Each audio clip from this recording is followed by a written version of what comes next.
What I'll promise you is we will not waste the opportunity. I do not take for granted standing here. I'm here, and I will not waste it, and I have no doubt these guys will follow me and give you everything that we have to do our very best for you. Tavares got his hand on it. Tavares with the steal. The other direction. He finishes it. The first lead for Southern Miss. Strom deep center field. Torres chasing. It is gone, and the party is on in the Hub City.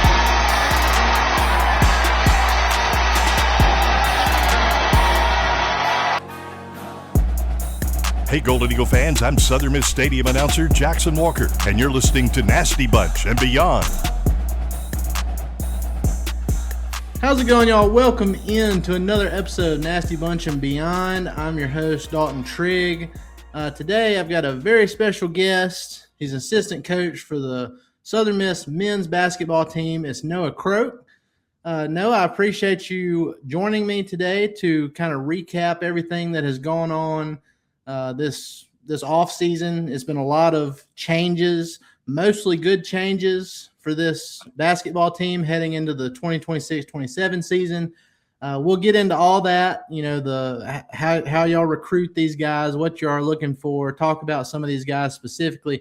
Before we get into that, though, I just wanted to simply ask you, how are you doing? And, we'll talk a little bit about your journey, how you've gotten to this point in your career.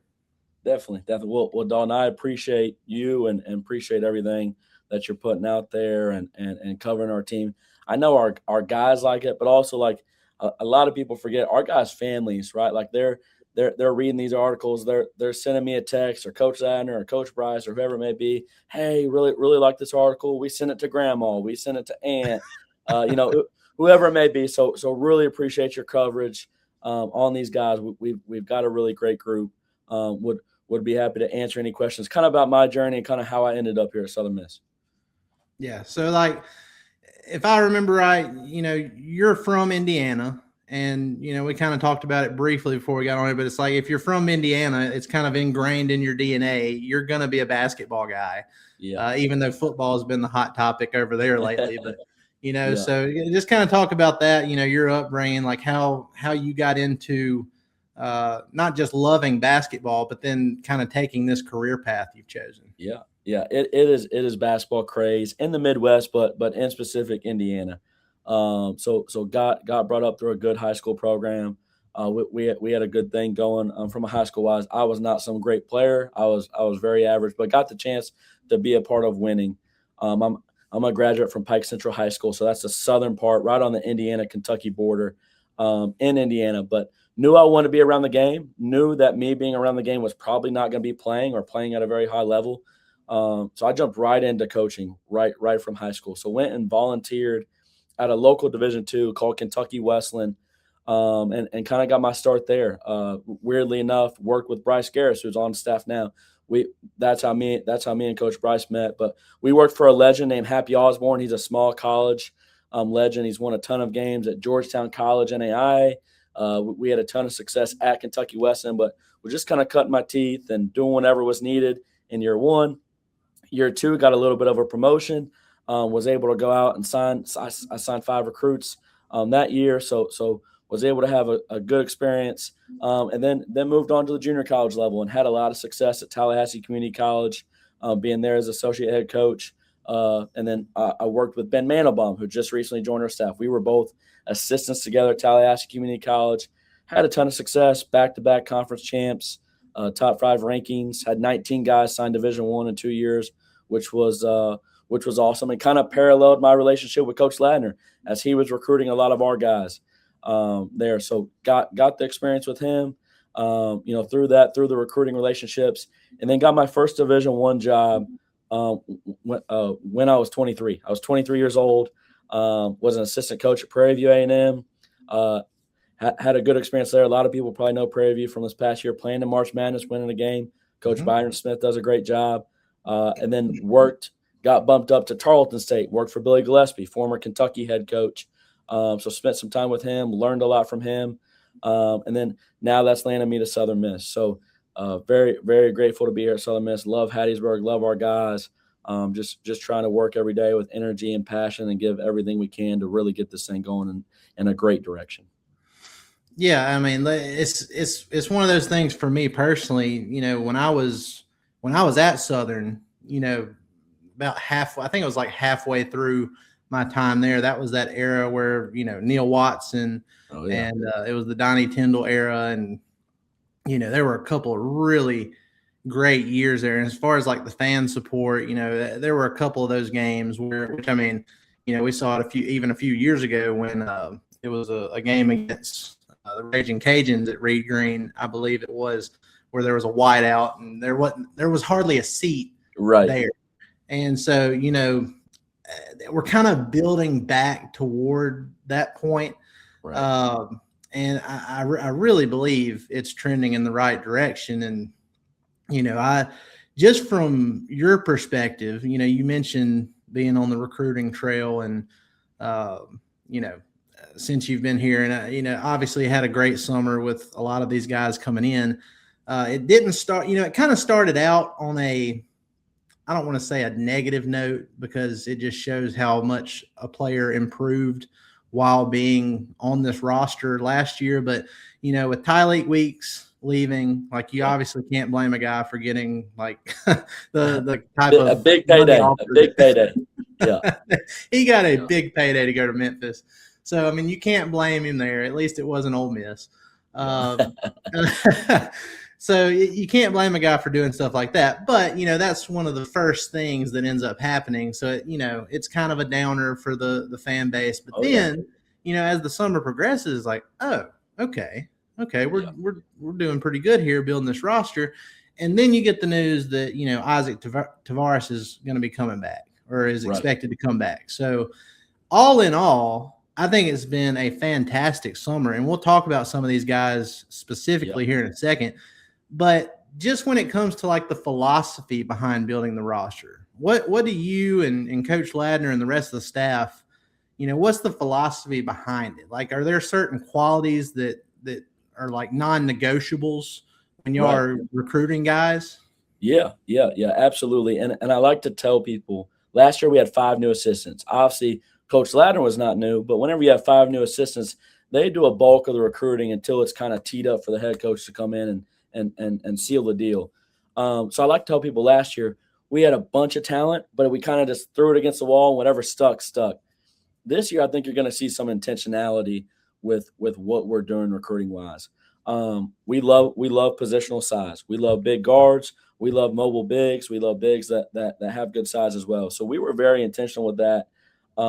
Like there was purpose and thought behind this roster and really trying to get the pieces of the puzzle to work. But one thing that kind of sticks out, and it's not even really basketball-wise, but it feeds into basketball, is we wanted people who wanted to be at Southern Miss. Everybody we recruited had other options. They could have went starting with Isaac Tavares all the way down to the freshmen. They all had other Division I opportunities to go to, but we wanted people who wanted to be here. They seen us finish on a strong note. They seen us win 19 games, but they were hungry enough that, hey, I want to go be a part of that, but I want to go win 25 games and compete for a conference title. So we looked for that. We've seen that in the summer, kind of the hunger, the competitiveness, and so on. So we wanted that first off. And then one of the guys that have been a part of winning, whether that be at the high school level or maybe coming from a transfer level, but they needed to have some type of winning background and pedigree at whatever that may be. I like to tell people we actually have 4 national champions on our roster. Coach Bryce was a part of a national champion. Coach Wayne Case was a part of a national champion. Coach Ladner, and then Flu Jung as well. Flu is one of our leaders and one of our winners, but we have some other guys that have been a part of winning and have a winning pedigree. From a pure basketball standpoint, we love positional size. We love athleticism. We are huge on rim rate. And for those that are listening that may not know, is how well do you get that ball to the paint, to the rim? Because good things happen.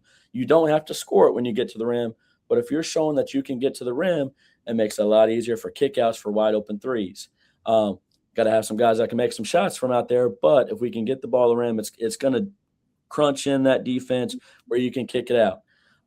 It's also a lot easier. We're huge on offensive rebounding here. I'm in charge of our rebounding here. we're always going to send 4 to the glass. We may send 5 to the glass, but it's kind of a Nick Nurse thing.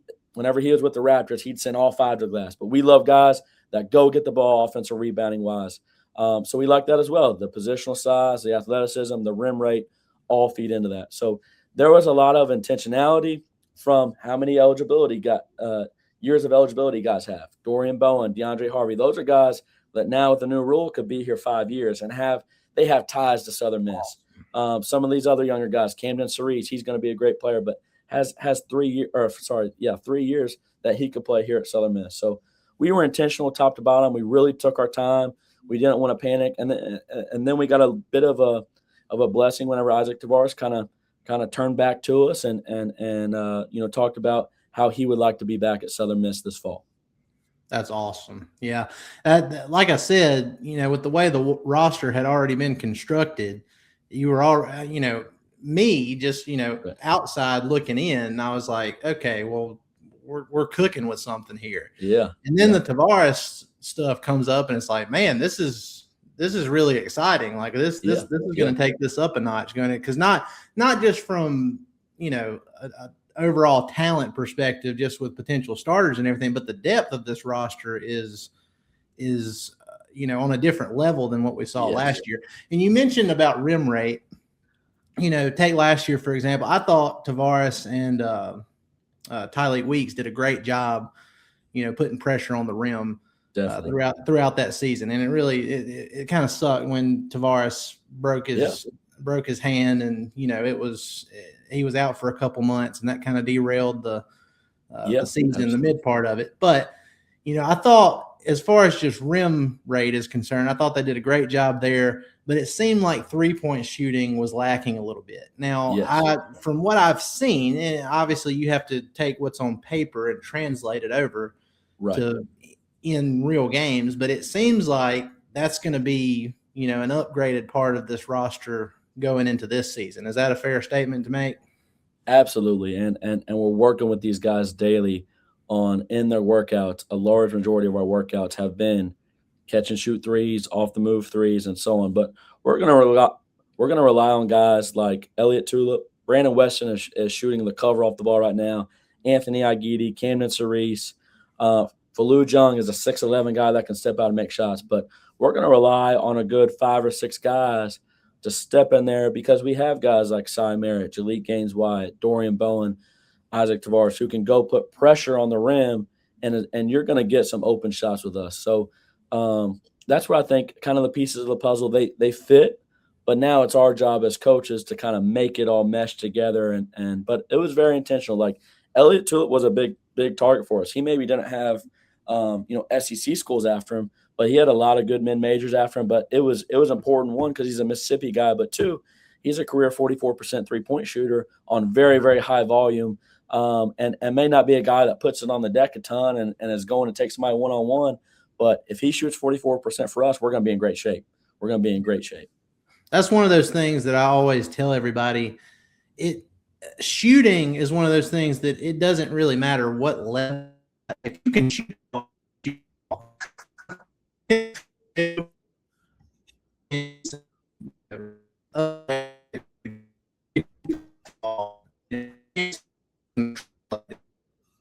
so that's pretty exciting to hear about Tulip. The almost 45% career shooter. I'm excited to see how that works out this season.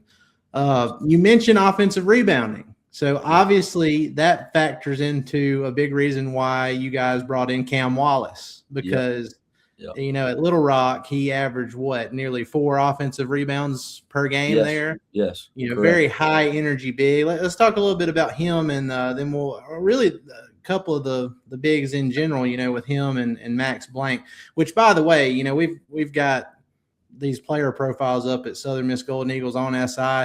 We're making our way down the list, and there's going to be more coming. But right now we got one out on Max Blank.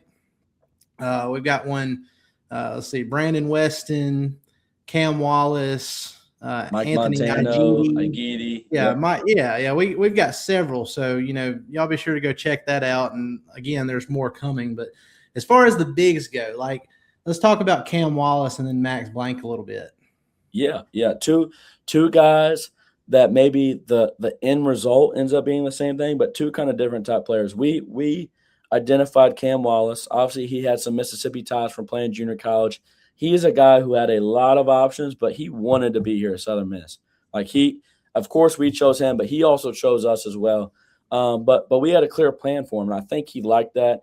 We could show him Jahi Benet and say, you guys had similar rebounding numbers, which Jahi Benet was huge for this team last year from an offensive rebounding and a rim rate. That a lot of people forget that as well, as that's part of rim rate as well, as how you're getting those offense rebounds and putbacks. So we were able to show him that, but we were able to show him some offensive clips of how Tyleik Weeks was used, because he's a little bit of a blend of both. Maybe not quite the offensive rebounder of Jahi Benet, but close.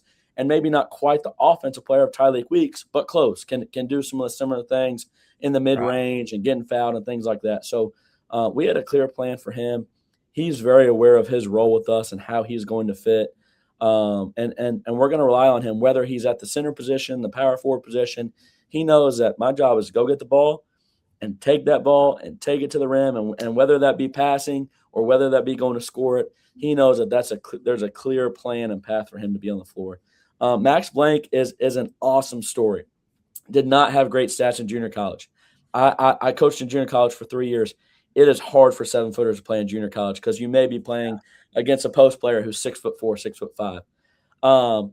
Interesting story about Max Blank is he came on an unofficial visit, took a bus from Waco, Texas, to Hattiesburg, came and worked out for us and just totally wowed us on his visit. Great guy. Everything like that, but played well. Played against some of our current guys, EJ Payman, Falu Jung, and we're like, man, we got to have this guy. So Max is an interesting guy because a lot of people were not recruiting him. We had to turn over some rocks, but to have a 7-footer who is super high IQ, super skilled, can block a shot, will go and crash the glass is huge for us. But those are two guys that could play starter minutes, but you can play two totally different ways because of what they bring to the table. So it gives us option. We're huge here on strength and numbers. We have 15 scholarships. We want to recruit the best 15 players that fit us. We don't want to recruit somebody that doesn't expect to play. And I love our depth. I feel like we're better prepared if there was an injury to happen, which may happen, which will probably happen. It is college athletics, so an injury may happen, but we're going to have a next man up mentality for sure. It's interesting to see, the process of recruiting and how you go about filling certain or plugging certain holes, so to speak, because, obviously people talked about potentially losing Tyleik Weeks and Isaac Tavares, but I mean, you're also losing Jahi Benet and Tegra Izze too. So, to have two guys come in that kind of fit those type of roles is pretty impressive. And as far as Max Blank goes, I agree that kid is impressive. Like not just with what he could potentially do on the court, but just with my few interactions with him and, getting some quotes for articles and stuff like that. I mean, he is very well spoken. He is very thoughtful. It helps a little bit, and I'm a little biased because, I've covered the Dallas Mavericks for the better part of a decade. And so when I was like, okay, we got this 7-foot German guy coming in, obviously he loves Dirk. So I got to ask him about that. So he seems like he carries a lot of those qualities, different type of player, but he seems to carry some of those off-court qualities that made Dirk so special, in my opinion. So I'm going into year 11 of coaching. I've never been around a player who is so, like you said, thoughtful, organized, has a real plan, which is fun to coach, right? Because we get to coach basketball now. We don't have to coach him about his daily schedule and putting enough work in. So it's been a lot of fun. But I'm going into year 11, and with Max, I've never seen a player that is so detailed down to a T and so intentional, which is why he's here and which is why he's going to be a good player for us. And if I'm not mistaken, he still has one more year of eligibility after this year. Correct. Again, somebody we could bring back, who could come back, and somebody we could grow with, and really have a great year. Maybe be the focal point, going into 27-28. Yeah. Well, and like I said, I have a little bit of bias there just because of my Dallas Mavericks Dirk connections, and I saw he was from. But I've enjoyed talking to all these dudes that I've talked to so far. Like they all. That's why I asked you at the beginning. Are there certain traits that you look for when you're going out and recruiting these guys? Because they all seem to fit. In that same type of mold. They all seem like great guys. It seems like they're fully bought in. Yes. And that's one of the things last year that I really noticed. And if it hadn't been for the injury, you never know what could have happened. No but doubt. The toughness was just unbelievable. It's one of the toughest basketball teams I've watched in my in all my years watching Southern Miss basketball. So to see that trend, kind of continue over into this year, but you're kind of upgrading in certain spots as far as 3-point shooting goes and just overall versatility. I'm super excited for what could come. And honestly, I know people see my background here and they're just like, oh, there's not much basketball. Well, one, there's some basketball tickets framed up there, but I've also got this, 2023. I love it. I love it there from the that 25 and 8 year. So that's kind of what we're aiming for this year. That is it. That's the motto. We got to get Reed Green rocking it, which leads me to my next point. We'll talk a little. I have a couple other things I want to talk about player wise, but Reed Green, obviously the renovations are going on. They started by painting the ceiling, which by itself doesn't seem like a very big deal, but I've seen pictures. It matters. It matters. It makes a difference. Yeah.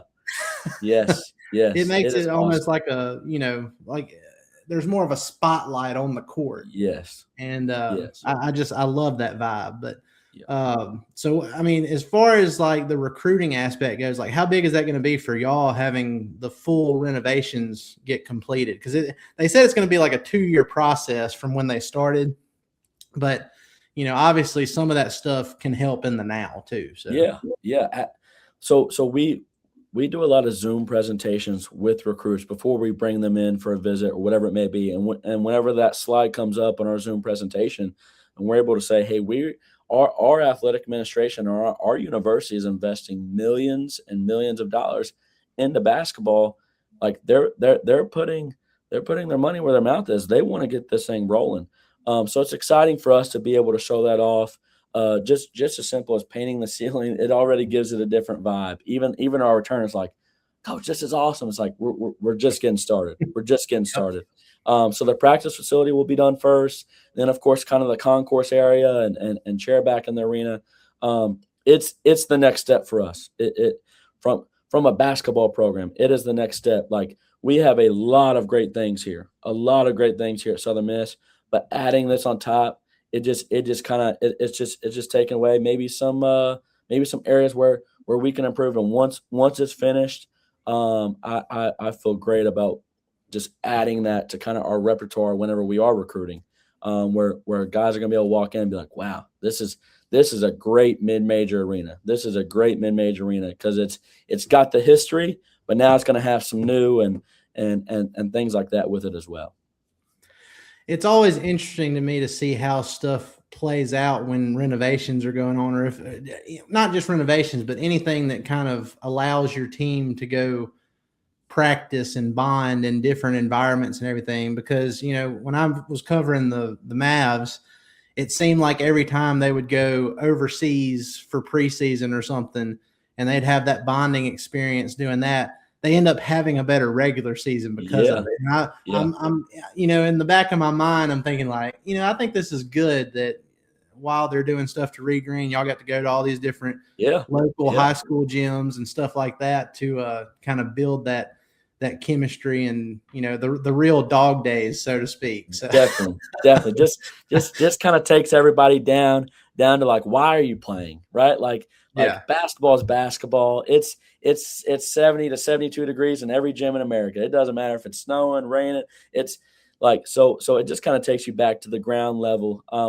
We loved it. Going to PCS, Hattiesburg High, Petal High School. I want to thank those coaches for that, but letting their high school teams watch us, letting those high school coaches take some drills from me and Coach Bryce and Coach Ladner and so on. I think it was good for Hattiesburg, and we'll have to do it again next year.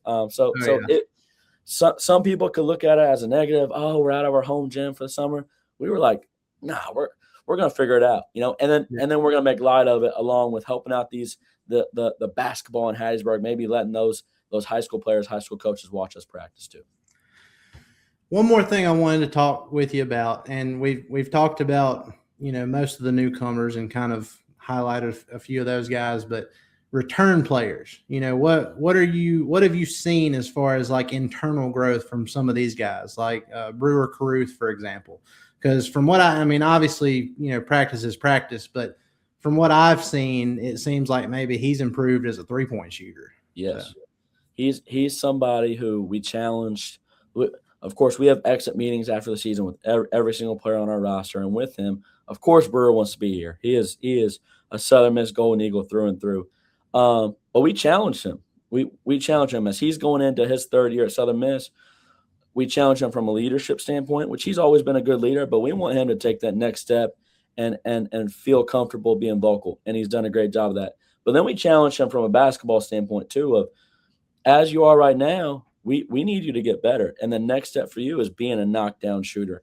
And it's gonna be somebody that we rely on to take a jump, because he is a good shooter. Of course, as a freshman, maybe has some shooting struggles. Sophomore took a jump. Well, we need you to take another jump. So he's an extremely hard worker. Last summer, we had a little bit of a challenge of 75,000 makes outside of practice on their own. He was first in that regard. He'll probably be first again. He's got some more guys this year that'll challenge him a little bit and be in the gym with him. But we were very detailed in our exit meeting and so on, and following up with him of the next step for you is to be able to be a knockdown catch and shoot guy, whether that be we need him to be somewhere between 34, 38%. It may not be 40% next year, but if he can be in the mid to high 30s, it's gonna unleash his game, and it's probably gonna open up a lot of stuff for our team too.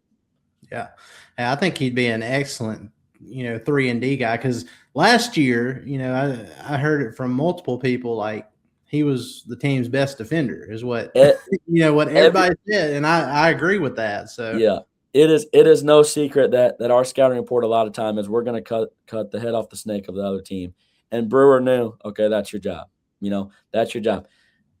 You may not get the rebound, but your man better not get the rebound. Your man, better not catch the ball. We're fighting over the top. We're going to make it, very, very tough on every team's opposing player. So he bought into that. But if we can couple that with a really reliable jump shot, it's gonna unlock a lot of things for Brewer and a lot of things for our team as well.